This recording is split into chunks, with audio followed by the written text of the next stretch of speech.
All right, it's happening. It is happening.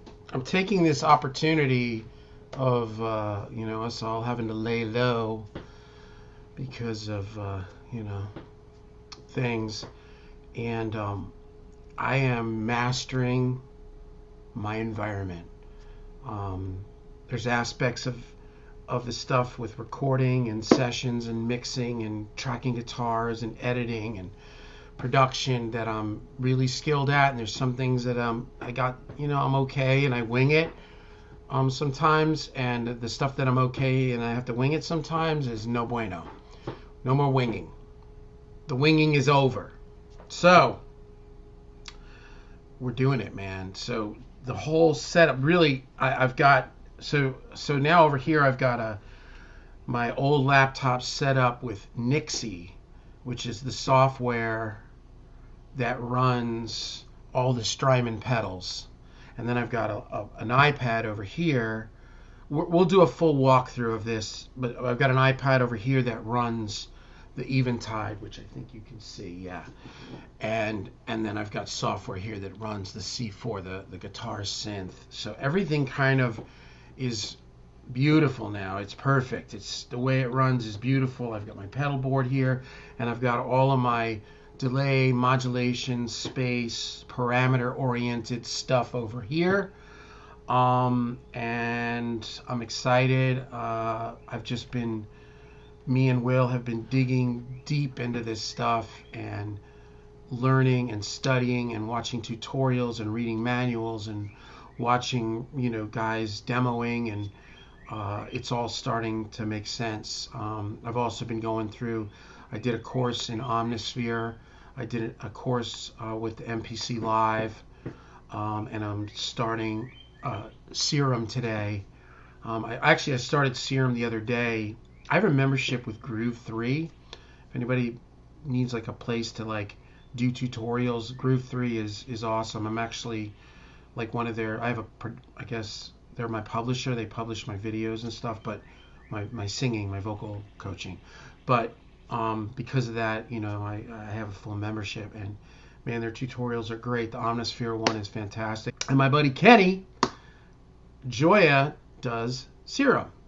So I have it right here, and here it is. By X4 Records. Now Serum is an advanced wavetable. So we're getting serious. I'm going to show you a little bit of kind of what's going on. Unfortunately, I don't have the Mobius and Big Sky yet on Nixie because the MIDI cable for this is coming tomorrow. I had to order one because the one I have for my piano, it was broken, and it works for my piano because it's only in, but it's only out. I don't have in and out, so. But that's going to be cool. So yeah. So, and the other thing too I did was I ran a little DI guitar here, and I'm running out of the Little Labs Ready as a reamp in through the pedal board and through all the stuff. So because I've been watching a lot of stuff with Pete Thorne, and he uses that TC Electronics Ditto, like a looper. So like while he's demoing pedals and stuff, he's not trying to play and work. Like he just needs to play, and then he can do his thing. So I kind of like that. So that's what we're doing. So we're gonna run a little loop here, and to show you a couple things. Who's excited? We'll start with the delay. I love this delay.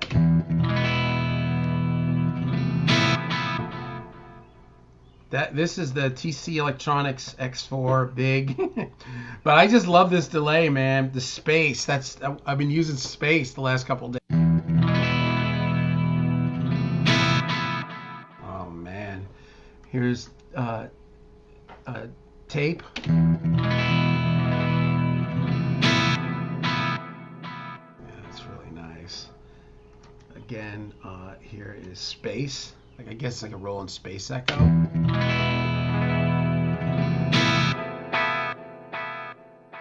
And here's their classic 2290.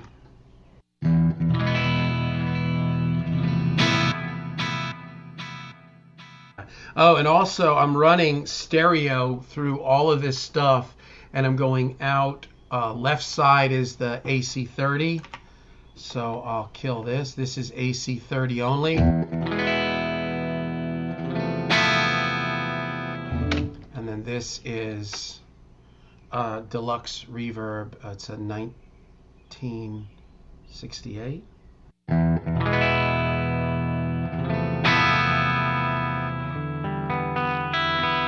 It's like the silver, I guess, I don't know if they call it a drip edge, but here's Fender, and here's Vox. So together, it's pretty cool.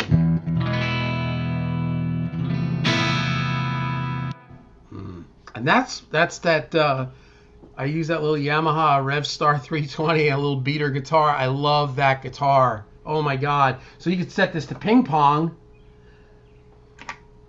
Let's see what ping pong sounds like.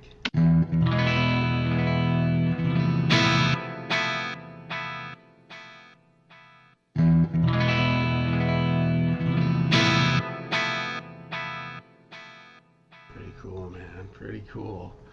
Here's that 2290 now with modulation. This is the classic TC Electronics delay of, I guess, the kind of 80s, 90s.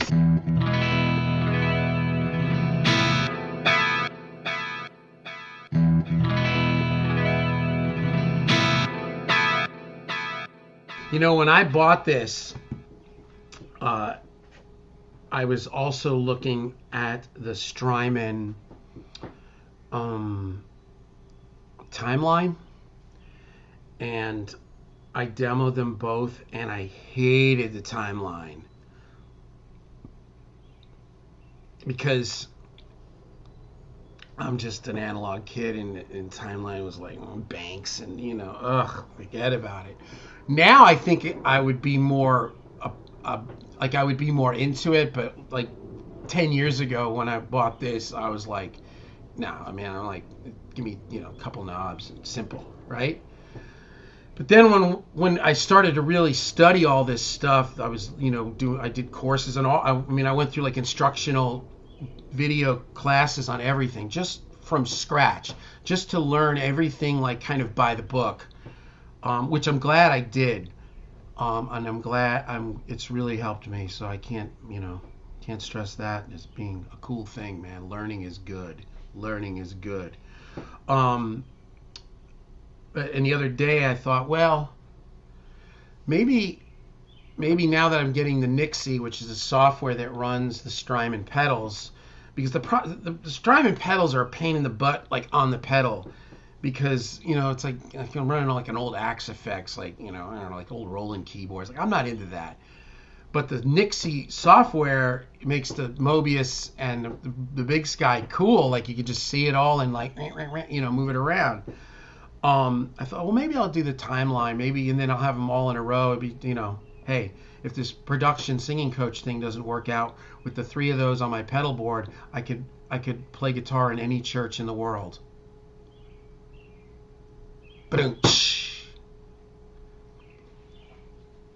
You know, it's like a little praise and worship joke. They all love that's their combo, right? Especially the Big Sky and the timeline. But so we heard some demos of the timeline against the TC. I just like this. I just think this thing sounds so great, and it's so easy. Like, I just set this tap tempo, feedback level. I have little signs on everything because I'm kind of blind. And you know what? I got to tell you guys something. I'm coming out of a funk. I'm coming out of. I put in my contacts today. I couldn't even find my contacts. I had to find my reading glass. I've just been in a little bit of a weirdness. The last month has been intense here in Nashville, first with the tornado, and then, you know, obviously the virus thing, and also it's rained here for like 2 months straight, like almost every single day, and I'm just not a rain guy. You know, that's one thing I do love and miss about Los Angeles is the weather. But last night I kind of came to a head I just was, you know, such a funk and so angry and binge eating, and Ugh. And I don't know. I listened to the first chapter in the David Goggins book, Can't Hurt Me, and I did the first challenge. It's on Audible, which the first challenge is to write down all the things that you feel are holding you back from being successful and useful and happy.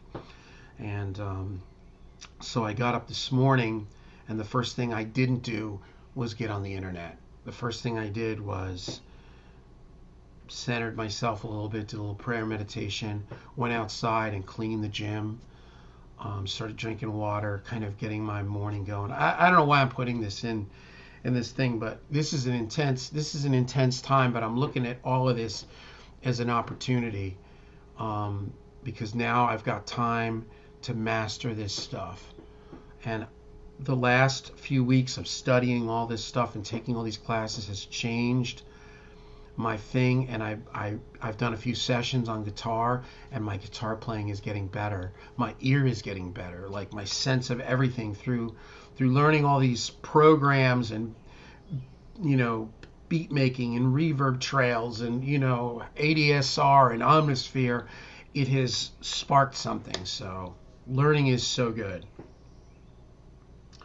So anyway, I did try the flashback against the timeline. I just like the flashback, so we're just staying right here. We'll get on to music here. I'm sorry, I know I'm kind of rambling. Here's the 2290 with modulation.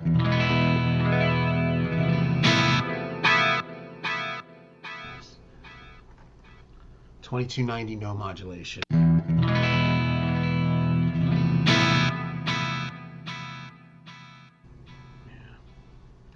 Kind of digging a little lo-fi action lately. A little lo-fi.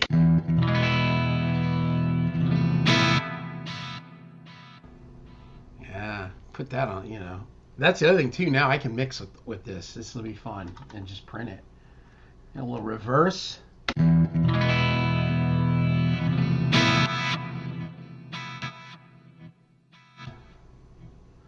Here's analog with modulation.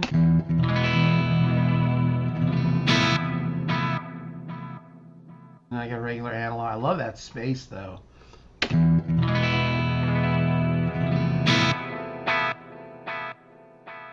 Really care for tube.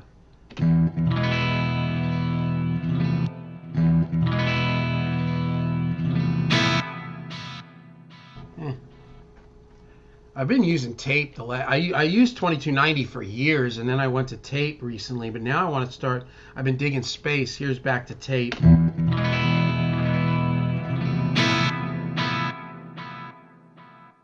That's a good basic, good regeneration, and back to space.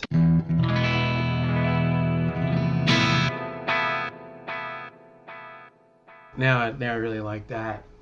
So basically the way it comes is I come off my pedal board, which has all my, you know, the tuner, the gate, overdrive pedals, delay, you know, Sans amp, EQ, octaver, and it comes out through the C4. Out of the C4 goes into the Wampler. Everything's mono at this point.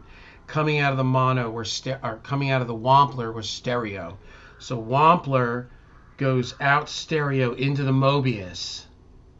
Then, so these are my modulations, and then I come out the Mobius stereo into the TC for the delays, and then out the TC I go stereo into the Big Sky for reverbs and space, and out stereo to the Eventide, and then out the Eventide I'm going into my two you know, amps right now, and you can just go mono, and I can bypass all this if I'm doing rhythm tracks and just still go straight in, and you know, I've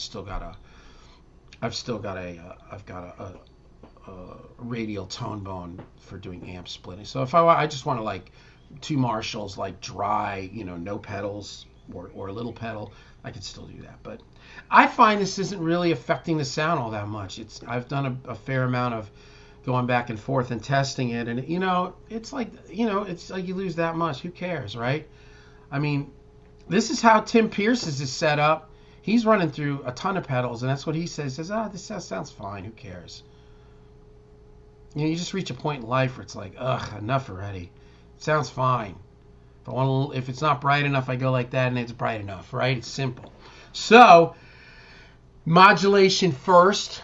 Modulation's first into the delay, and then the delay goes into the verb. So you're sending the modulation and the delay through the reverbs, and that's majority of people, from what I've read, this is how they set it up. It's how I've been using it for a long time. I flipped it the other day when I realized I wanted to put the big sky up here, and I did not like putting the reverb signal into the delay, and that might work for a certain thing, or a specific thing, but yeah, I didn't really care for that. Hold on, the speakers full. This is gonna be a long video, but you know what, I hope y'all enjoy it. There you go. So yeah, so here's our little delay.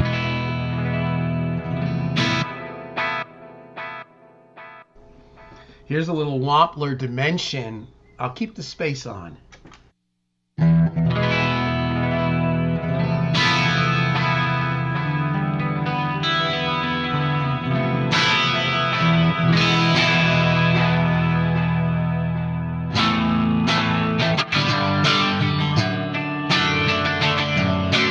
That's dimension. I took the delay off. Here is their chorus. I had to write the rotary thing for the Wampler right there, because you cannot see anything on this. Oh, wait a second. Oh, there we go. Okay. So here's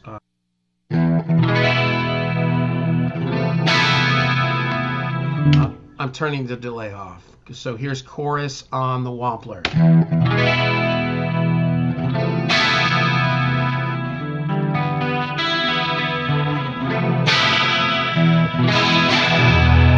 And then harmonic tremolo.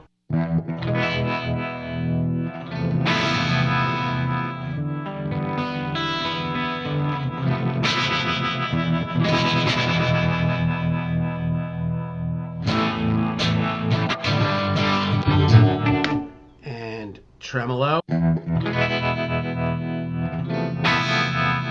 The tremolo is crazy in this thing. And I think you go to one side with the variable gives you like one variable per pedal, per patch, or whatever you call it. And when it variables like on the trems, it seems like when the variables to the right, you're getting like more of a tremolo, and then you're getting more of, and if you go to the left, you're getting more of like a square wave, more like a vibrato, like like here's with the variable to the left.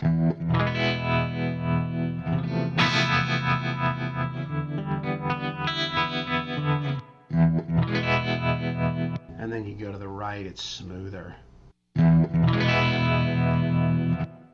It sounds more like an AC30. Kind of in the middle. It's beautiful the way you can kind of mess with this stuff.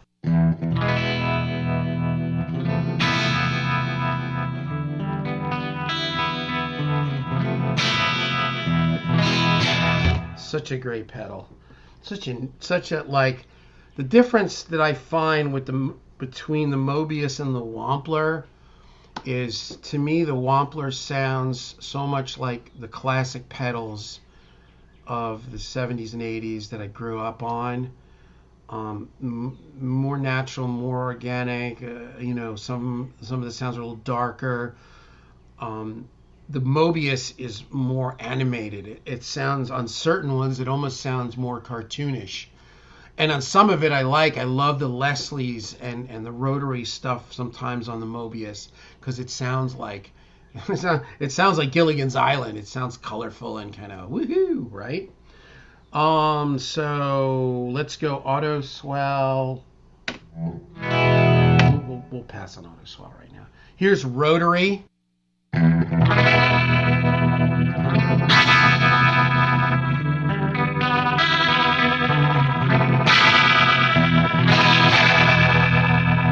And I think in a lot of them, the variable's similar. Like I think the variable does two, on a number of them is similar. One of them it makes more mid-range to make it come more forward, and the other thing, it makes it also more angular.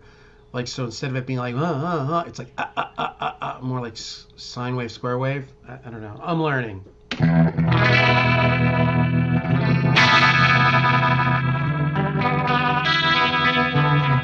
Rotary, and now we'll go vibe.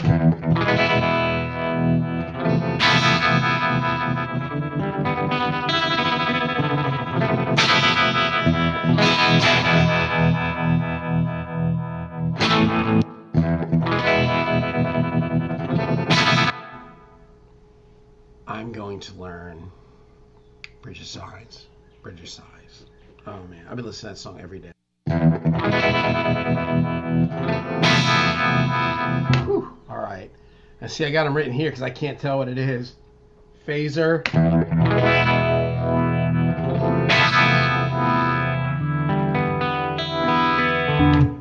Nice. Flanger. Flanger.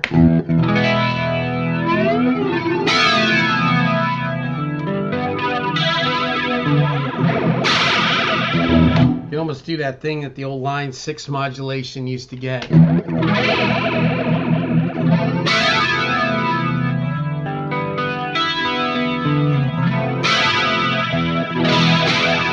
It's cool. It's not like a flanger like you think of, like Eddie Van Halen a flanger.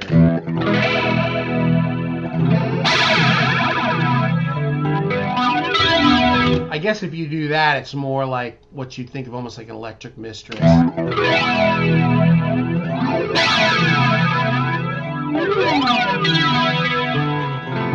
Take that variable to the left, it gets real subtle. Yeah, it's almost non-existent. You come out here, it gets crazy. All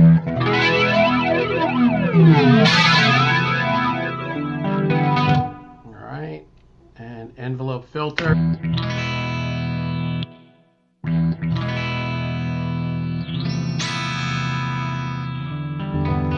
Yeah, probably. You know, some of this I won't ever read. It's not my thing. Auto wah.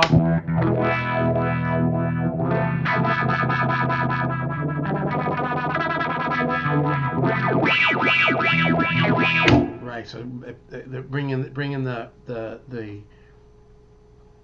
variable up, brings out that filtery thing. Probably gets brighter or more peaky. I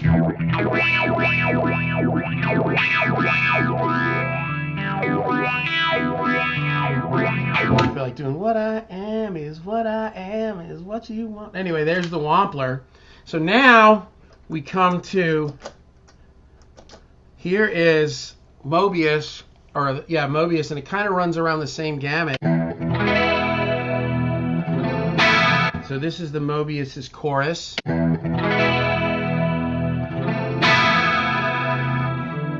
Flanger.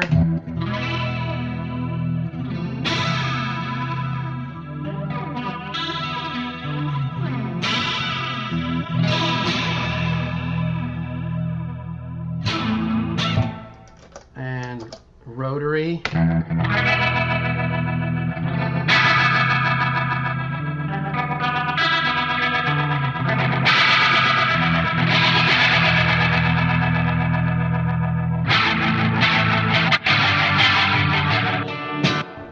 Vibe.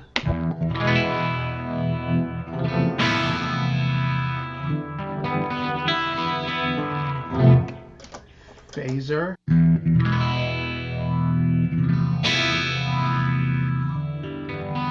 Anyway, so you get kind of the gist of it. I can't even see what that is. I don't have that written down. Yeah, whatever it is what it is, right? Yeah, let's go to... Oh no. Vintage trem.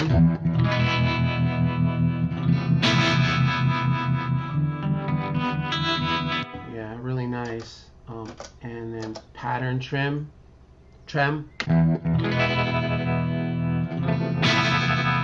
And you can change that all you want. I think it works like a sequencer almost. So anyway, I'm not going to get into the other ones, that's it. But I won't be reaching over here tomorrow because all of those will now be right here on my laptop. So that kind of gives you a little bit with the delay. get off of that. Let's go back here. Little dimension D. A little bit of space.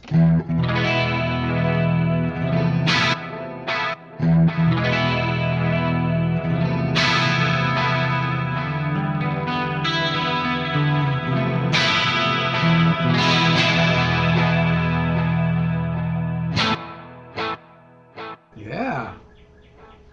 Cool, man. So, I guess the next video... Oh, stop touching your face. I'm a face toucher. Ah, I'm going to hell! Oh, wait, I've got some reverb on the whole time. Dang it. Yeah, I just had a little bit of the room. So, so in closing, after doing a lot of research,